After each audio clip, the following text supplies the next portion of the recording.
Raise your hand if someone has ever said something to you that hurt your feelings. Raise your hand if you've ever said something to someone else that may have hurt their feelings. What about something that you said that you wish you could take back?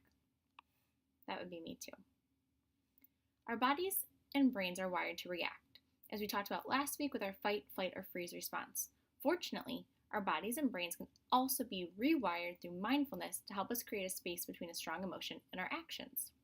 Being mindful helps us learn how to deal with positive and negative experiences more calmly so we can make better decisions. When we pay attention to our thoughts and feelings, we can learn how to better respond to them. When we have that emotional balance, we are less likely to be knocked down by what other people may say or do. And if we are knocked down, we're more likely to get up and bounce back faster. Pretty cool, isn't it? Today we discuss mindful and unmindful behavior. Mindful behavior is when a response happens after our mind has thought about it. For example, we may see our friend and wait to talk to them instead of yelling at them or running to them. Unmindful behavior is when a reaction happens before the mind thinks about it. We may freeze in that stressful situation or flee when upset. Counting to 10 when frustrated or angry gives our amygdala time to allow the information to move to that prefrontal cortex or that quarterback and be looked at more accurately. Today in group, we completed a mindfulness activity focusing on helping us practice having control over our thoughts. We discussed how we can use mindful behavior to suspend judgment by keeping an open mind. We reviewed thinking about a situation before making a decision by being present in the moment. We then reviewed how it feels when we make those mindful or unmindful decisions.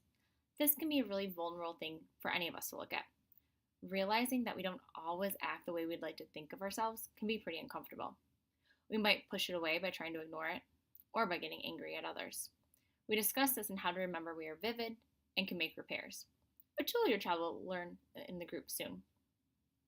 So our life tool trials for this week, it's not homework, you don't have a grade, it's something to think about using together with your family.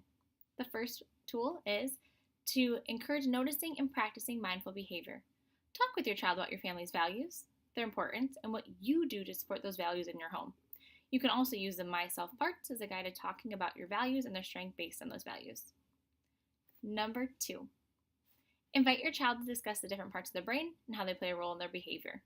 Try out number 3, keep doing those 3 good things. The idea is to help your child notice the good things and for them to see you notice them too.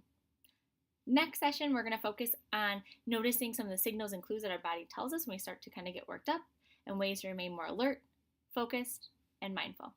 Feel free to stop by on Tuesday nights. Thanks for your time, and let me know if you have any questions.